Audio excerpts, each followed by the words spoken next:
What if you woke up tomorrow absolutely convinced you were no longer human? Imagine looking in the mirror and seeing your own face and knowing with complete certainty that you were turning into a wolf, or a chicken, or a cat.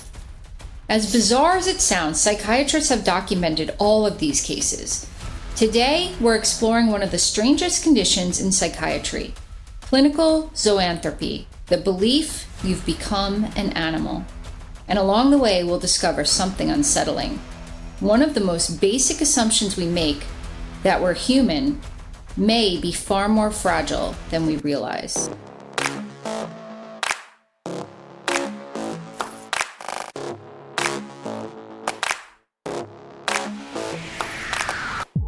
Hello, strangers. Welcome back to Strange Mind. I am Dr. Amy Busey. I'm Viking Cat Lady. And today we're going to be talking about people who howl at the moon and dance on the roof of cool vans. Not really, but really, we're talking about clinical zoanthropy, which is the belief that you've become an animal. I could be down with that. Yeah, this is a cool one. So this first case that we're going to talk about was published in 2023. It's pretty recently. Ooh. And it's about this 63-year-old British guy who had Huntington's disease. Do you know what that is? I've heard of it. Okay, it's a neurological disorder, and it progressively damages parts of the brain involved in movement, behavior, and cognition. So pretty terrible. Fucker. Yeah. The disease is 50% chance inherited. So if one of your parents have it, you have a 50% chance. And in this case, the patient's mother had been diagnosed in her 50s, or when she was 50, and died at the age of 60. Ugh. So, as common with Huntington's, the patient was having choreiform movements, which are like these like jerky, erratic movements that almost look kind of like dancing. Say that again. What form? Choreiform. Spell it. CHOREIFORM. It's one word? Yeah. Okay. So he started to have these movements, and then for about 2 years, he started exhibiting anxiety and like obsessional preoccupations. And then this ultimately progressed to psychosis, and he started believing with the movements that he was like turning into a wolf. And he said that his senses were getting sharper, and he was having like his instincts felt different. And everyone around him was like, nah, you're still the same. You're not a wolf. But to him, the wolf was becoming more real than the man. Like Teen Wolf. Teen Wolf. Exactly. Michael J. He went and started dancing on vans. Okay, so this belief, the belief that you're turning into a wolf specifically is called lycanthropy. Sometimes people say lycanthropy is like the blanket too, like that turning into an animal, but then they've kind of changed it to zoanthropy. Oh, because of course it branched out from... Right. Yeah. There's like, the dog one is chianthropy. Makes sense. Yeah. So in addition to think he was turning into a wolf, he also became preoccupied with the urge to strangle his wife and eat her body and to defecate in a church. Oh, Jesus. Criminy. He kept saying that God had died. And at one point, he put his hands around his wife's neck, but didn't apply pressure. And she said she wasn't scared. Like, I think if my husband's like having preoccupation to killing me and eating me, I think I'm going to be a little freaked out if he puts his hands around my neck. That's weird. She's a little too chilled out. Even when he was admitted to the neuropsychiatry unit, there were a few occasions where he would lunge at staff members with his hands poised to like take hold of their neck. And then he'd pull away before making contact and apologize. Sorry. Didn't mean to strangle you. My bad. My bad. All right. So shoot. With this guy in particular, the traditional antipsychotics, and he even did electroconvulsive therapy.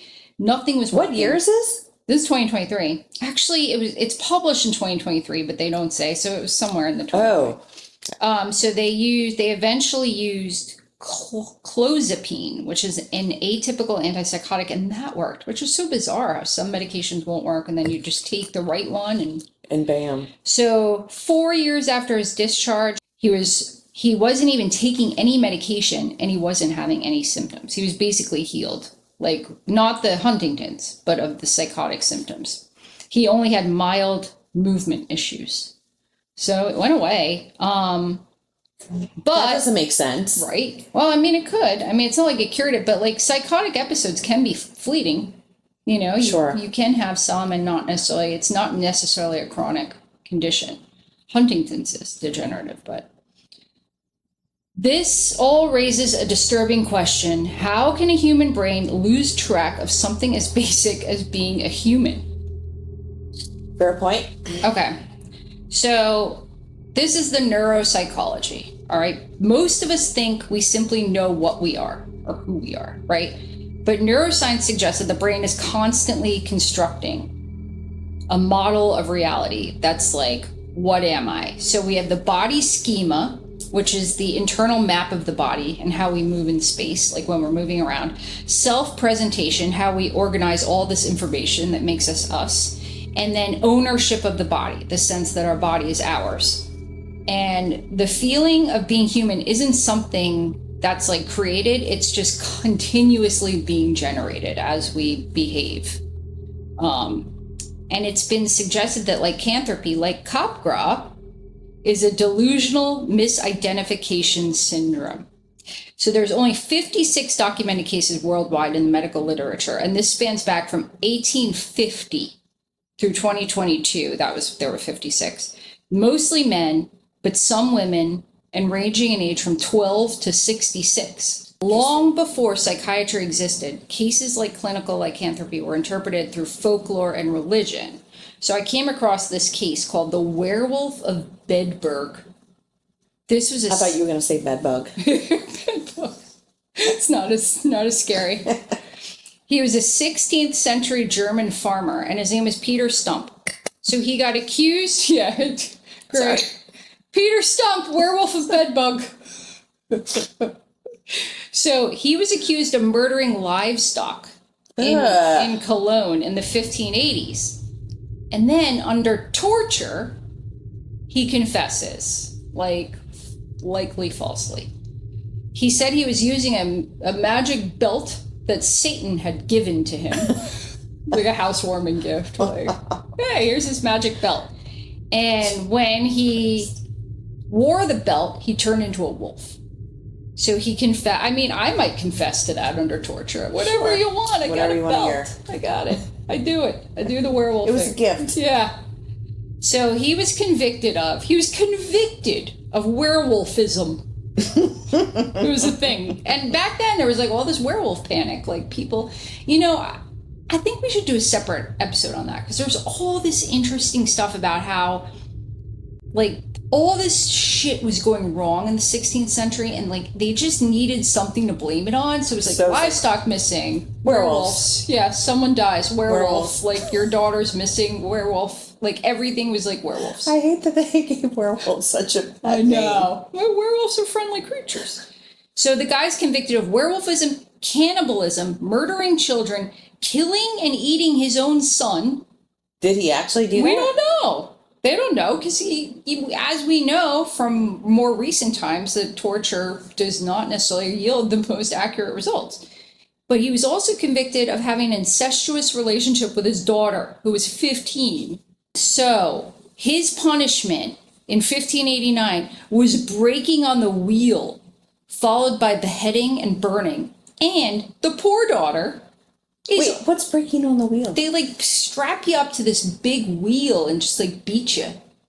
Okay. Yeah. Okay. And then she was flayed. She gets molested by her father. Why was she punished? Because they said she was having an incestuous relationship, and she was like old enough to say it was a relationship. Cool. Yeah. And then she also gets thrown on the pyre and burned. So anyway, the point of this whole story is that history said that he was recorded as this dude was a werewolf. But looking back, researchers saying, if this was actually accurate, maybe this guy was like our first recorded case of lycanthropy. Because he was saying he was turning into a wolf with the belt. That makes sense. Yeah. So anyway, side note. Yeah. Little side quest. Yeah. So how does it happen? Zoanthropy is most often reported in conditions like schizophrenia, severe depression with psychosis, bipolar disorder, epilepsy, brain injuries, and neurodegenerative diseases. And researchers often explain zoanthropy using a two-factor model. So first, the person experiences unusual sensations, kind of like in the Koro, like they feel something weird going on in their body or how they perceive themselves. And second, the brain's ability to reality test those experiences become impaired. So like if you wake up tomorrow and your arm is numb, you're going to think you slept wrong on it. And that's like the factor one without factor two. But if your reality testing is impaired, you might think my arm feels different, so that must mean it's turning into a wing.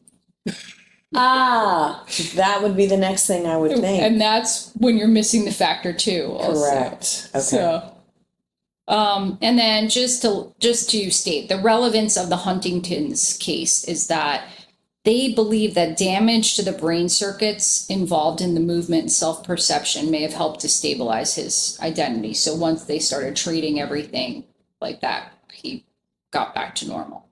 So apparently he would feel like tightness in his jaw, and that meant that it was like stretching into his snout. Okay. Yeah. That makes sense. Oh, that makes perfect sense. Yeah. Okay, this brings us to case 2. The chicken woman. In 2020, psychiatrists wrote about a 54-year-old Belgian woman.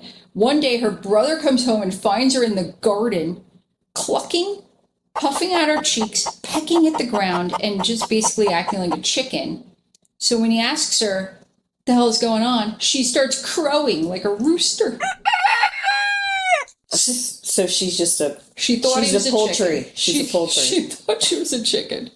So she had a history of depression, but she had a stable life. She worked at a pharmacy. She had no substance abuse issues, and she'd been in a relationship for 2 decades. Like, she was basically normal, but she would have depressive episodes. So when she arrives at the hospital, she's able to talk to the doctors, and she tells them she's a chicken now. And she's evidenced by her having weird sensations in her limbs. Now, I'm not sure how long after the evaluation she has it, but she has a seizure and everything just goes away. Huh. You remember, did you ever watch like in Looney Tunes, they'd like bonk their head and then they'd like turn into another thing, or like have a whole memory thing and then like they'd bonk their head again and then be back to normal? Yeah, you mean like the spinning stars above them? Yeah. Sort of, yeah. Or like, I feel like I've seen cartoons back in the day where you'd like bonk your head and then you would have no memory, but then you'd like bonk your head and then everything would come back. Technically. That's just what it reminds me of. Like 1 minute you're a chicken and then you have a seizure and now you're just normal again. So apparently they told her she had no recollection of the chicken thing and she was super embarrassed. Well, wouldn't you be? Yes, I would. Jesus Christ. But it's not like it was her fault. Still embarrassing. I guess, but she shouldn't be embarrassed. It's not her fault. No, she should not. Okay, so, but in that case, it's like someone had just flipped a switch and it just stopped. Liz, you're going to love case 3 because it's about the cat man. So the chicken woman's experience was brief. They just say briefly, in the research it says briefly thought she was a chicken. So it could have been a day, it could have been a week. In this guy's case, he was a cat for 13 years. So the guy started having the beliefs around age 11. And he said he had a rough childhood. Like his parents would tie him to trees when he misbehaved. So he's like, I guess because of his distance with his parents, he became super close with his cat named Tiffany. Why is that so funny? My deaf dog heard me laugh. I thought it was funny too. I'm like, guess what the cat's name was? Tiffany, in all caps. I'm like, I gotta make a note of that. What? That's amazing. So he starts believing he can communicate with the cat. And he maintains the belief for 13 years. But the crazy part is he had a career, he had friends, he had a normal life, and none of them knew that secretly he was a cat. So like my question for this guy is, are you a cat who can like also turn into a human, or you're a human that can also turn into a cat? Because how are you going to have a job and be a cat? But also, how are you going to be a cat and have a job? You know what I'm saying? I do. So I'm curious if there's any closeted cat people that we know. Please come forward. No judgment. Like I want to know. Anyway, the things that I watched said that he would hunt for small prey with cats. Like he's out with Hugo, What do you mean hunting with bulls, shrews. Like maybe Hugo sneaks out and you're. The cats would be like, fuck off. Yeah. They're not going to play with him. He's making that up. If he says that happened. No, this is on show. Oh, okay. And then they said he had romantic relationships with cats. One of the things said he had sexual things with cats. And then apparently he's Sexual things? yeah, like I was like, what do you mean sexual things? It's like all this stuff might be sensationalized. Because they also said that he fell in love with a tiger at the zoo named Dolly. And then the tiger got transferred to a zoo in Asia and he attempted suicide. And that's what brought him into therapy. But then, like, I go to look it up, like, where is this, like, in actual, like, legit sources? And I can't find it anywhere. Well, I'm going to contact my hacker. We'll find it. Yeah. Like, it's like, is it real or are people just making shit up about the case? I don't know. It's so hard to find, like, so all the legitimate stuff we know is basically, yeah, that he was attached to Tiffany. And he believed he could communicate, and he believed he was a cat, and he believed that for 13 years. I bet Tiffany was Aussie. Hussy cat. All right, so one thing that I did find in the research is that a lot of people that have lycanthropy believe that their transformations occur around certain phases of the moon. So people did a bunch of research on this, and here's the possible explanations. The moon might affect sleep or the body's internal clock. There could be unknown biological responses to lunar cycles, and certain mental health conditions, especially bipolar disorder, may sometimes show patterns that appear linked to lunar cycles. But the research is mixed. Some studies find like hospital admissions change or increase during certain moon phases, but then other large studies found no connection at all. So we don't really Do know. we believe in that, the moon cycles? I don't, because everything I see, like no research really confirms that. Like there's some that suggest. So in this, it says like the strongest possibility that science will show is that maybe it causes sleep disruption, and poor sleep can start like creating like an increase in your mental health issues. Okay. So that makes sense. Yeah. But I don't believe it's like the tides are causing me to have a certain mood. Because it's just not well enough. There's not enough documentation. By now, we'd have enough scientific proof if that was actually. I agree with that. Okay, so why these animals in particular? The animals people become are rarely random. So wolves are symbolize strength, danger, freedom. Chickens symbolize vulnerability, simplicity, and instinct.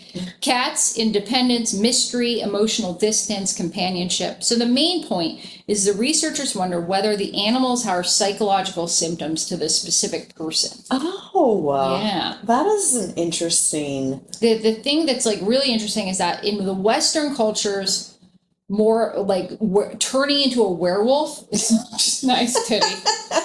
Teddy, we're recording. Let her enjoy herself. Girl. It's fine. Okay. Now she's coming over. You want a kiss? I do not. Go lay down. You can relax, tits. Okay, so in Western cultures, people are more likely to think they're turning into a werewolf because it's part of their lore. Where in Asian cultures, like the fox is more prominent. Ooh, I love a fox. Plus, if you turn into a fox, you can also steal penises. What? That was in the Koro episode. They believed a fox spirit was coming to steal penises. My God. So, research has demonstrated that the specific animal is shaped by cultural symbolism, which is extremely interesting because the best case I read was about a guy who believed he was a gerbil. No. Yes, a gerbil. He had kept gerbils as pets. And his brain apparently took that bond. It was like, cool, now I am also a gerbil. Like, how majestic. That is to the extreme. What do you think is worse, being a chicken or a gerbil? You know, it depends on who's your owner. That's a good point. Yeah.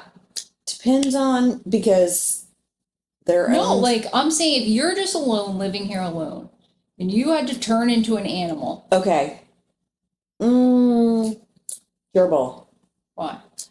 I feel like they've got like legs and hands. Oh, Right? Yeah. What are they doing if you have a wing? You can't, like, They're it's not not opening practical. they're not opening the wine fridge, that's for sure. That's true, gerbils. Gerbils. I'm trying to think, like, what would be your animal symbolism? Like, what animal would you turn into?